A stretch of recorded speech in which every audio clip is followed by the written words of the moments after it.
신명기 5장 16절에 아주 단명하게 명령합니다. 구약은 다 명령합니다. 지키라. 그래서 뭐 최근에는 학교에서, 사회에서, 직장에서 부모에 대한 효도에 대한 교육도 많습니다.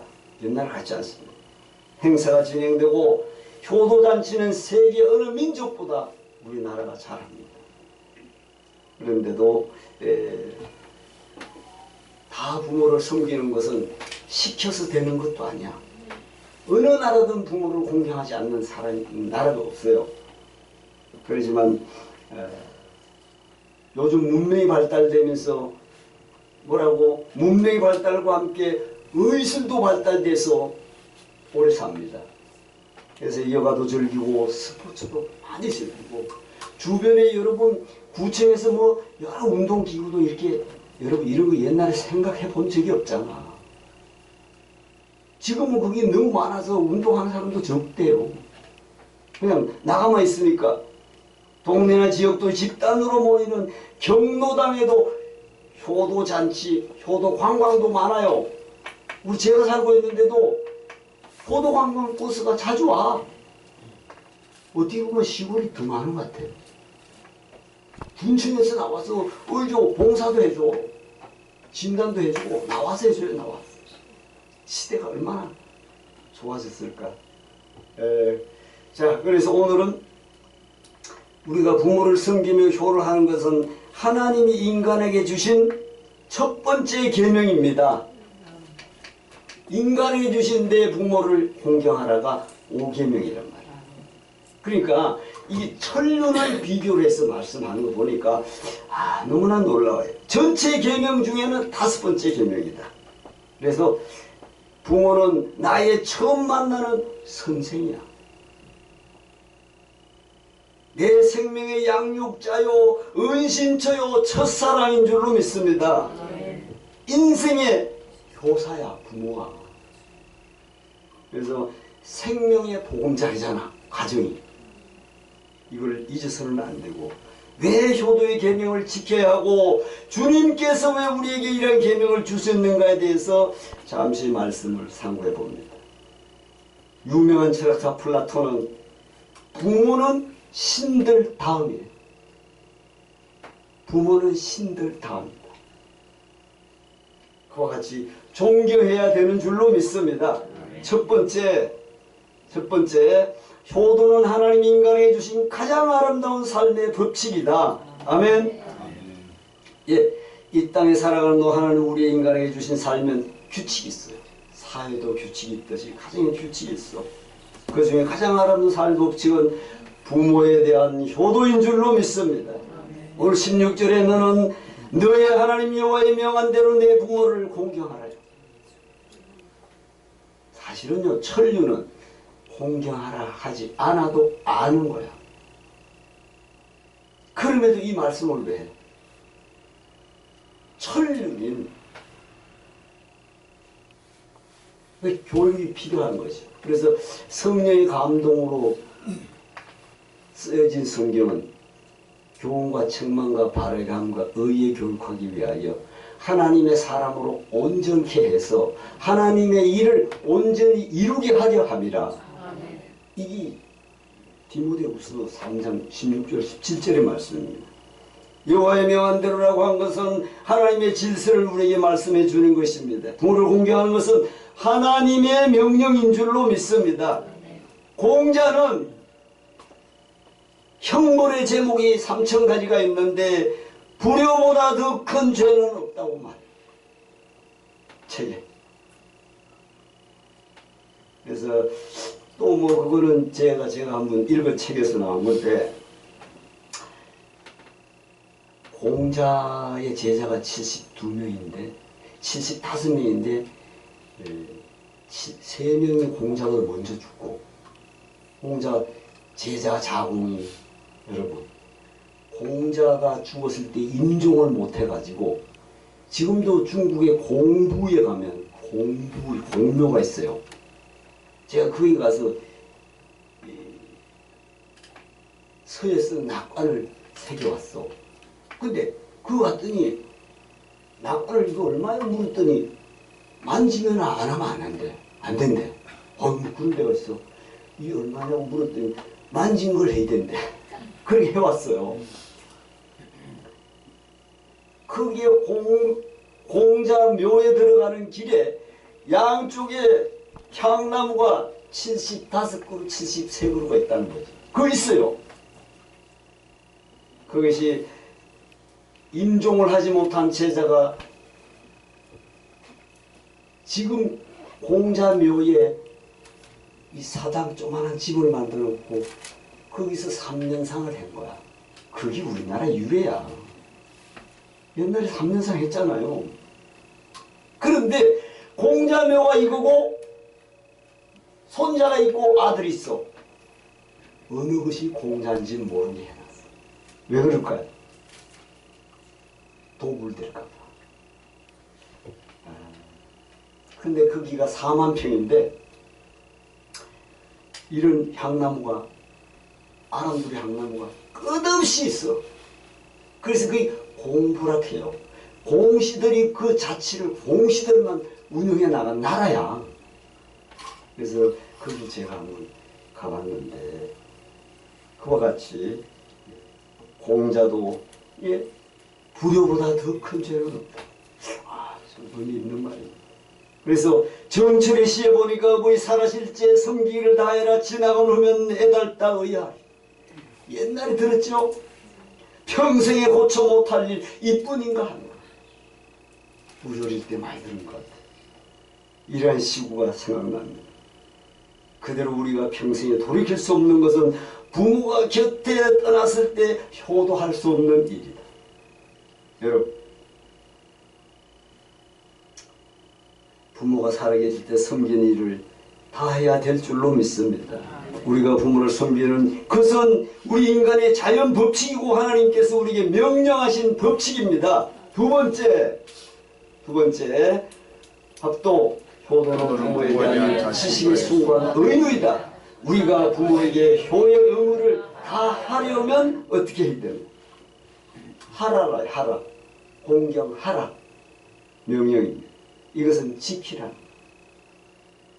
그 명령에 대해 우리는 의무를 감당해야 하는데 아무도 마지못해 하는 의무가 있습니다. 요즘 시대는 그런 가정들 볼 수 있습니다.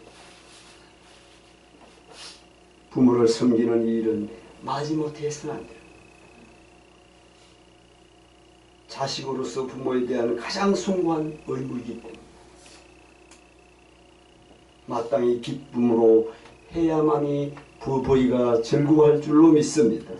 그럼에도 바울 사도는 디모데 후서 3장 1절로 2절 말세에 고통하는 때가 이르리니 사람들이는 자기를 사랑하고 자랑하며 돈을 사랑하며 자긍하며 교만하며 부모를 거역할 때가 올 부모를 거역할 때 올 때가 종말이 온다는 거예요. 참 의미 있는 말이죠. 우리가 부모의 효의 의무를 다하려면 어떻게 해야 되느냐. 자, 한번 보겠습니다. 그냥 간단합니다. 합도 부모를 공경해야 한다. 내 부모를 공경하라. 출애굽기 20장 12절에서 말해요. 오늘도 말씀하고 있지만 여러분 이것이 왜 그래요? 천류이라서 그래. 천류 뗄래야 뗄 수가 없다 했잖아요. 피로 얽혀져 있기 때문에. 그래서 이것이 명령입니다. 그 이유는 부모를 없인 여러분 에스겔서 선지자에게도 이방인들의 능력을 받는 하나님의 징계를 받아 심지어 여러분 망국인의 조롱거리가 됐다고 에스겔 선지자한테 내 부모를 거역하며 그래서 부모를 없인 것이 얼마나 하나님 앞에 거역하는 일이 되고 천류를 역행하는 일인지 우린 다시 한번 생각해 봐야. 두 번째가 넘어갔네요.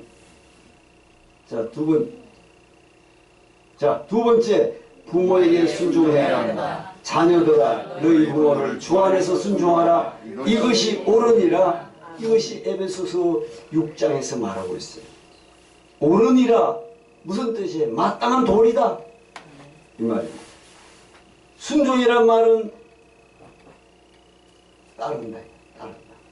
어부의 말을 따른다. 부모의 의견이 내 뜻에 맞지 않고 일치되지 못해도 부모의 의견을 존중해서 손해될 것이 없다. 부모가 그렇게 가르치지 않는다는 겁니다. 그러나 신앙의 이렇게 많은 일에 대해서만큼 우리가 따르고 순종해서는 안 된다. 요것이 다르죠. 그래서 설득이 있어야 하고 이해시켜드려야 가르쳐드리면서 모든 방법을 우리가 동원하면서 신앙생활을 해야 될 줄로 믿습니다. 시경에 보니까 나무는 가만히 있으려 하나 바람은 어떻게 하고? 바람은 그치지 않고. 또 자식이 복양하려 하나 부모님은 기다려주지 않는다. 이런 말이 있습니다. 이걸 알면서도 우리가 실행하지 못하는 경우가 많습니다. 자, 세 번째, 합도 부모를 잘 배우는 들어야 한다.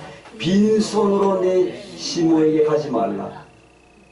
어디에 말씀이 있어요? 저걸 찾아보니까 룻기 있어요. 참, 저는 룻기에 또 저기 있대. 룻기가 창세기 다음에 오래전에 쓰여지는데 저런 글이 있어. 여러분, 오래전부터 부모에 대한 말을 많이 하는 것을 보면 평생에 자식 위에 투자하고 살다가 나중에 이제 자식 신세 좀 지려고 하니까 서러움이 너무 많이 받아서 요즘은 수 없죠. 자식에게 전 재산을 주지 말라는 동 다 줘놓고 나니까 불행막심하게 되더라는 동 많습니다. 우리가 자식에게 투자하지 말고 노후를 즐기라. 여러분, 노후에 여러 가지 글들이 있어요. 경제적인 독립이 최우선이다. 노후도 자식에 집착하지 말라. 또 건강이 곧 자존심. 건강하시기 바랍니다. 네 번째, 인간관계를 넓히라. 그래서 요즘은 많이 등산도 하고 스포츠 동호회도 있고 합니다. 관리 잘하면 건강하게 또 우리의 주신 사명 잘 감당할 줄로 믿습니다. 여러분의 삶을 즐기시기 바랍니다. 그것이 우리가 노후를 살아가는 비밀이라고 합니다. 어쨌든 우리 부모들이 자식을 너무 사랑한 나머지 금이야 옥이야 여러분 과잉보호한 것은 분명해요. 무엇보다 효자가 되게 하려면 자식들이 뭐를 어떻게 해야 된다? 뭐를 해야 될까? 순종. 그거 말고 내가 하고 싶은 자식들이 무엇보다 효자가 되게 하려면 자식들을 어떻게 해야 된다? 올바르게 또 장수해야죠. 예수를 믿게 하세요. 아멘. 그거야. 예수를 잘 믿으면 부모의 재산을 탕진하지 않습니다. 자, 그래서 룻기에도 보면은 빈손으로 내 시모에 가지마. 네 번째 합도 부모를 즐겁게 해드려야 한다. 내 부모를 즐겁게 하면 너 낳은 어미를 기쁘게 하라. 자문의 말씀을 가져왔습니다.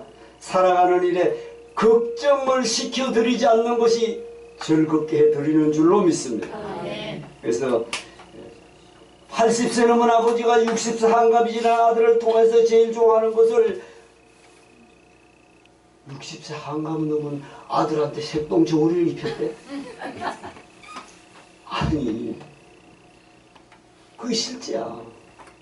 그렇다는 거지 부모가.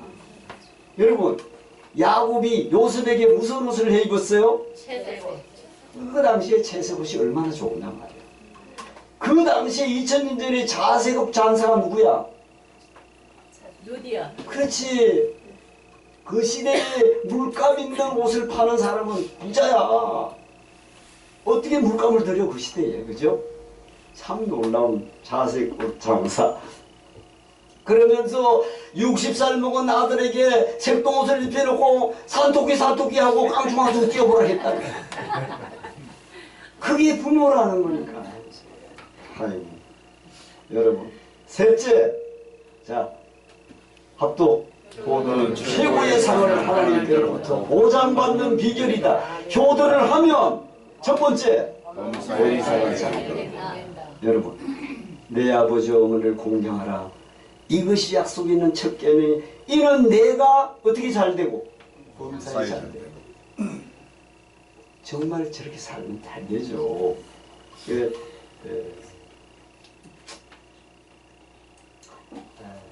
여러분, 이게 노력하는 데 열매가 없고 수고해도 결과가 없고 부지런히 찾는데 나타나지는 않고 허공을 치는 이런 삶을 사는 분이 있다면 부모에게 효도하시기 바랍니다.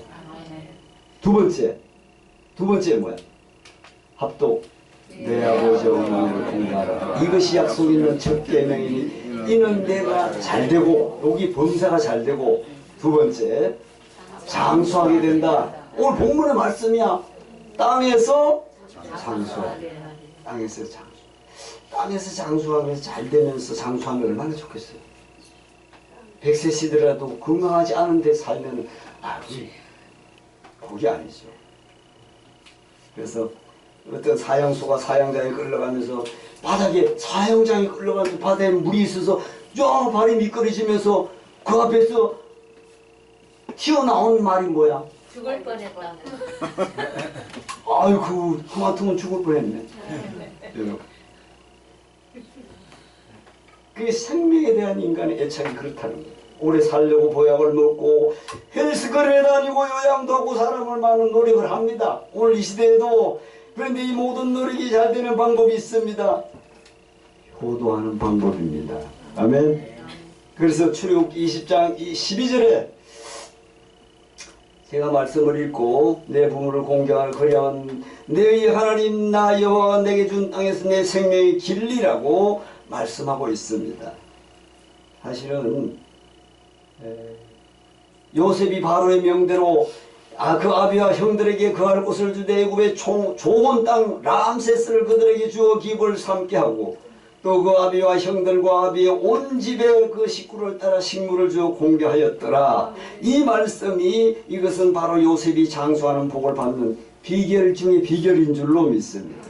그래서 한번 복을 누리게 될 줄로 믿습니다. 합독. 너는 너의 하나님 여호와의 명령대로 내 부모를 공경하라. 그리하면 너의 하나님 여호와가 내게 준 땅에서 내 생명이 길고 복을 누리리라. 아멘. 자, 정리합니다. 너는 너희 하나님 여호와의 명한 대로 내 부모를 공경하라.